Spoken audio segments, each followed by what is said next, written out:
Hello, everybody. My name is Janelle Woodward. I'm the State Hazard Mitigation Officer for the Division of Emergency Management. And I'm just going to talk to you today a little bit about mitigation funding opportunities. You know, you can never protect yourself 100%.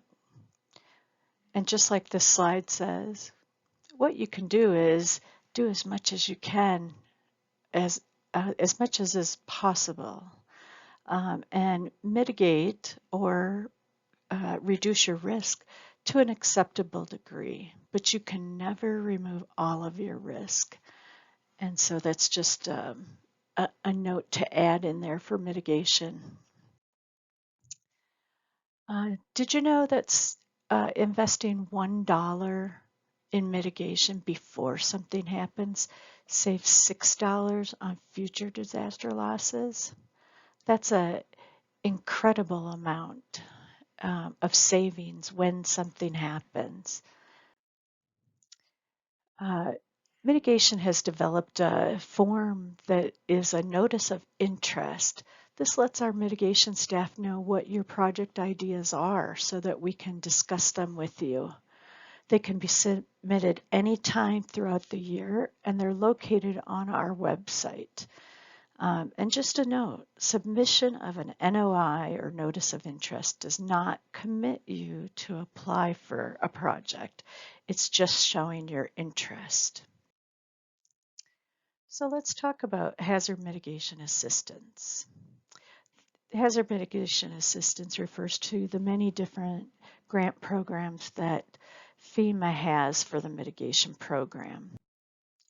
One of those that I'm sure you've heard of in the past is the Building Resilient Infrastructure and Communities, or the BRIC grant. Who's eligible for the BRIC program? Well, the applicants are the states, all 50 states, the U.S. territories, the federally recognized tribes, and the District of Columbia.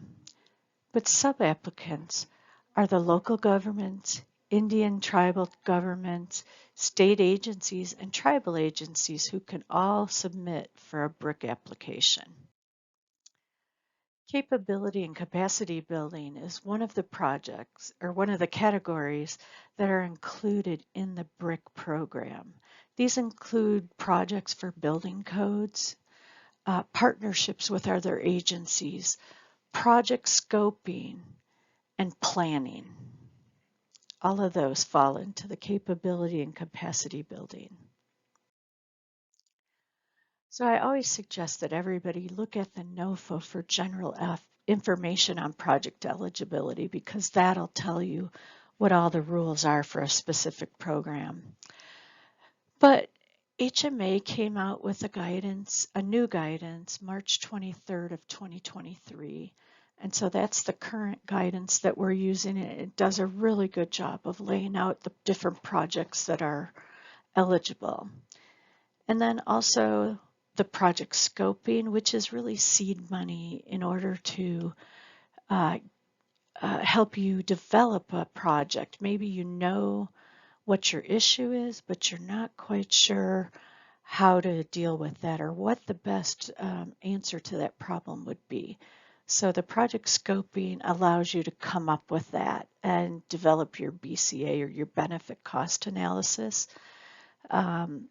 There's also pre-award costs that are available, earthquake early warning, and there's also Mitigation Ideas booklet from January of 2013 where you can get some different ideas on what you might like to do for a certain hazard. Some examples of eligible projects include property acquisition, much like we're doing for Lemon Valley up there with the flooding and the closed basin. There's mitigation reconstruction, stabilization, flood risk reduction, flood proofing, safe rooms, wildfire mitigation, and there's several different ones listed there. A secondary power source, such as a generator or maybe a a solar panel on top with a backup battery pack. So pre and post disaster mitigation funding. Those might include also developing or updating a FEMA-approved mitigation plan for state, local, tribal, territorial governments, planning related activities, and those are things that you could supplement with your FEMA-approved hazard mitigation plan. So any of those types of projects that would go along with developing something that you need to add to it. Maybe you're beefing up the flood section of your hazard portion of the plan. Retrofitting existing buildings for earthquake, purchasing property and removing people from structures that are in harm's way, then that property is deeded to, restricted to open space. And utility and infrastructure retrofits. Drainage improvement projects, slope stabilization, again, developing and adopting hazard mitigation plans, which are required for any projects or plans that you might want to do. And then, of course, aquifer storage and recovery, floodplain stream restoration, flood diversion and storage, green infrastructure methods. All of those things are good projects.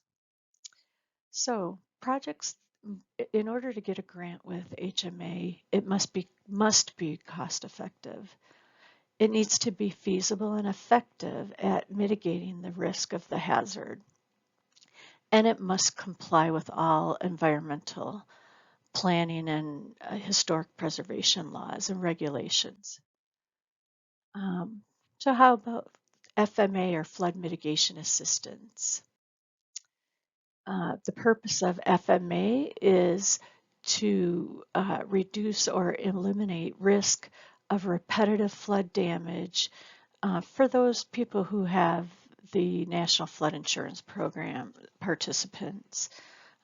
You must have those insurance on properties that might have a project done through FMA. As I said before, all applicants and sub-applicants must have a FEMA-approved local or tribal hazard mitigation plan by the application deadline and at the time of funding. And so that's a huge thing. And sub-applicants must participate in the NFIP. You can't be withdrawn or on probation or suspended. And then all of those structures that would be protected need to be insured under NFIP. So next we have the Hazard Mitigation Grant Program, which is post-disaster. And we had back-to-back presidential declarations in 2017. We had the COVID declaration for during that time. And we've also submitted recently for the atmospheric river flooding damage that we've had throughout the Hazard Mitigation HMGP post-fire. This comes when there's a Fire Management Assistant Grant Declaration, or FMAG declaration. This promotes or produces HMGP post-fire funding that can be used first in the area where a fire has happened, but then if it can't be used there, it is opened up to other hazards and other projects. It's important, if you know about this, and we do put this out on our listservs and notify everybody, talk to us if you have projects that you're interested in. We'll see if there's funding available. This usually comes on a yearly basis, and the period of performance is a 3-year. So applying for the grants, FEMA Go is used for BRIC and FMA and a couple of other programs. This is FEMA's new program. where every grant program will eventually be moved into FEMA Go. And so this is what it looks like. You must have an account in FEMA Go in order to do an application. And then applying for HMG or HMG post-fire, that's done with a fillable Word document that is located on our website for DEM. And any documents that need to go with that can be found also at the same place. And so if you need support, our chief likes to say, I'm not here for me, I'm here for us, and we are here for them, and them is you. So therefore, we are here for you. Any questions you have, please just reach out to us. We're here to help go through the process. So please reach out with your ideas. We'd love to discuss those. Questions? My apologies that I have an application development webinar or workshop, I'm sorry, that is going on at the same time that you guys are hearing this. So I would say that if you have any questions, please don't hesitate to reach out to us at DEM. This slide has my information as well as Heather Sinani, and my apologies, I didn't get to fix this, but Ryan Gerchman is no longer working with us. He's gone on to a new adventure. So please reach out to myself or Heather, and we are very happy to help. So thank you very much for your time, and we look forward to working with any of you who are interested in any of the mitigation funding opportunities. Thank you.